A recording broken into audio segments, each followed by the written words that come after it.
Wahabi bodoh ni dia tak faham. Nampak dia kata ni apa ikut ulama, ikut Nabi lah. Kita hak bodoh sungguh apa ikut ulama. Baik ikut Nabi lah. Dah ulama-ulama mazhab apa? Dia ikut syaitan. Imam Hambali ikut siapa dia? Pelesik. Imam Hanafi ikut apa dia? Atu kat lima. Ha. Imam-imam ni lebih pada ikut Rasulullah daripada mu lagi. Dia lebih kenal lagi Rasulullah. Dia lebih alim dengan Quran. Faham lagi? Nah, jadi faham gitu, kita balik ikut imam-imam ahli sunnah wal jamaah. Golongan-golongan yang tak faham seperti ini, minta tolong jauhkan. Kita kabar ni pasti kita kenal dah. Kalau nak mengambil pendapat keempat-empat mazhab, apakah disiplin? Tuan-tuan, kebanyakan orang yang menyatakan dia ikut mana-mana mazhab, orang awam, dia pun tak tahu. Dia kata dia ikut mazhab. Saudara mazhab apa? Saya mazhab Syafi'i.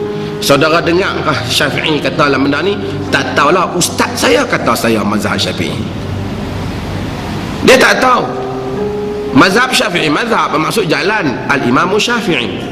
Tapi dia sendiri tak pernah baca buku Imam Syafi'i. Maka apa yang ustaz dia buat, dia sangka itu Syafi'i. Itu salah satu benda yang kadang-kadang kita kena jaga. Betul ke orang dakwa Syafi'i itu Syafi'i? Sama juga orang yang dakwa Malik, orang dakwa mazhab lain, apakah betul mereka mazhab berkenaan? Kemudian jika dia betul, dia juga perlu mengetahui, melainkan dia orang tak mampu. Jika dia ada akal, boleh berfikir, dia juga kena ketahui apa dalilnya. Ada orang kata kita orang awam ni tak boleh tahu dalil. Kalau itu duduk masjid tak sampai mengaji ya? Kita kena tahu apa dalil Asy-Syafi'i. Kalau Asy-Syafi'i berhujah dalam satu bab dengan satu dalil, kita faham dalilnya. Kemudian kita dengar pula ada imam lain berhujah dalam satu bab dengan dalil-dalil mereka, kita faham dalil mereka. Dan kita yakin bahawasanya yang imam yang satu lagi tu dekat kepada yang lebih benar, lebih kita faham dia, tidak menjadi masalah untuk kita ikut. Sahabat radhiyallahu anhum ajma'in, mereka tak pernah kata, itu yang selalu saya sebut, tak pernah di kalangan mereka kata kalau sesiapa yang mengikut Sayyidina Umar tak boleh ikut Sayyidina Ali. Siapa yang ikut Sayyidina Uthman jangan ikut Ibnu Abbas. Mereka tak pernah kata. Ibnu Abbas tak pernah kata ni yang pandai mengaji kat aku jangan tak boleh mengaji dengan orang lain ni. Tak kata. Kemudian zaman fanatik mazhab datang, imam mazhab tak pernah kata. Orang kemudian kata kalau dah mengaji Syafi'i tak boleh ikut mazhab Malik. Padahal Syafi'i itu belajar dengan Malik dan sebagai ilmunya ambil daripada Malik. Siapa yang mazhab Imam Ahmad tak boleh ambil Syafi'i, Syafi'i tak boleh Imam Ahmad. Sayang kita tahu antara Ahmad dan Syafi'i ambil-mengambil antara satu sama lain. Fanatik ni datang daripada orang kemudian yang lebih lajak daripada laju. Yang dia cakap yang dia tak faham. Itu yang tuan-tuan tengok. Kalau nak kata semayang tak batal, kena ambil ayat semayang cara mazhab tu. Kita tanya apa cara mazhab tu, saya pun tak tahu. Kemudian orang create benda-benda yang macam-macam yang imam-imam tidak kata. Apa disiplinnya? Disiplinnya kita hendaklah mengetahui asas dalilnya. Habis itu orang kata kita kalau nak ikut mazhab Abu Hanifah, kita kena tahu dalil dia. Saya nak tanya, ni ikut mazhab Syafi'i tak tahu dalil tak apa? Ikut mana pun nak kena tahu dalil. Kenapa ikut mazhab orang tak kena tahu dalil, ikut mazhab sendiri tak tahu dalil? Semua benda kena tahu dalil. Macam mana nak tahu dalil? Kena mengaji dalil.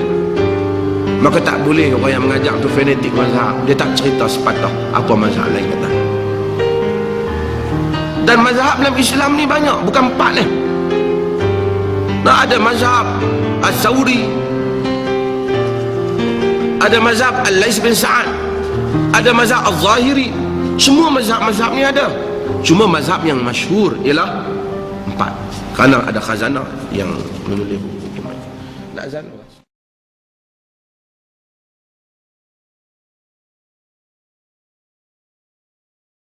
Orang Wahabi ni maknanya nak larang kita daripada mengikut pandangan ulama-ulama yang muktabar. Nak suruh pakai Quran hadis, mana boleh. Kita tak faham Quran hadis. Ulama-ulama yang berijtihad, bila mereka berijtihad, jadilah mazhab. Jadi kita ikut pandangan mazhab, bukan kita ikut manusia. Mereka lebih arif dengan Al-Quran dan hadis. Hadirin mukminin, bukan kita nak besarkan benda-benda ini, tetapi saya nak sebut pada tuan-tuan, bila tuan-tuan dengar siapa-siapa saja mengajar, di samping dia kata ada ulama kata gini, tuan-tuan, ustaz boleh tak sebut hadis dalam masalah tu? Orang kata, awak siapa nak tanya hadis? Ha? Awak orang awam tak boleh faham. Di dalam negara kita pernah banyak benda lah. Tuan-tuan pernah tak ikuti mana-mana perbicaraan yang disiarkan di dalam akhbar? Kisah apa? Seketika mungkin orang ikut kan, lawyer ni kata apa, lawyer ni kata apa, pendakwa ni kata apa. Lepas pada tu satu orang kata, tak adil hakim ni ya. Kalau dia kata macam tu, tak adil hakim, pada baca hakim tu menjumpa dia, hakim kata, hang siapa nak kata? Hang tahu undang. Aku hakim, aku tahu undang. Hang awam jangan campur masalah undang. Awak orang awam jangan campur masalah undang. Awak tak boleh faham undang. Kita kan katakan, ya memang saya tidak begitu pakar dalam undang, tapi secara perkara yang basic begini saya dapat faham. Bukan semua benda dalam agama itu tak dapat dipahami oleh orang awam. Kalau itu tuan-tuan tak boleh baca laporan perbicaraan, tak ada faedah disiarkan. Kenapa tuan-tuan teliti, tuan-tuan tu pandai dia ni jawab. Orang tu kata, awak bidang undang, awak dapat hukum dia pandai. Saya kata benda yang basic orang dapat tahu. Tuan-tuan pergi baiki kereta, apa baiki? Pomen kereta kata 700. Mahal benar tak pernah lah macam ni. Awak pomen kan? Saya pomen, saya yang tahu. Awak orang awam mbak ni, awak jangan tahu. Tuan-tuan, kalau itu menjadi ukuran, semua orang tak, tuan-tuan mari dengar pun tak guna juga. Bukanlah semua benda khilafiah itu tak boleh dibicarakan, dan bukanlah semestinya semua benda, kalau ada pendapat ulama tak boleh dah datang pendapat kalau ada pendapat ulama boleh diamalkan terus tanpa perlu membuat sebarang penelitian. Yang teliti itu pun bukan kita sandarkan kepada ulama yang lain. Habis kau buat keputusan? No, ulama lain yang membantah pandangan tersebut. Banyak lagi. Mari malam kemerdekaan kata satu orang dia apa? Jerit sedikit daripada arak.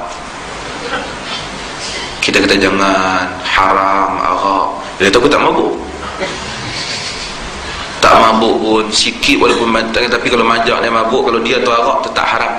Hang tahu tak, dalam mazhab Hanafi, dalam Ashabul Kufah ada kata arak yang sedikit tak mabuk tak apa.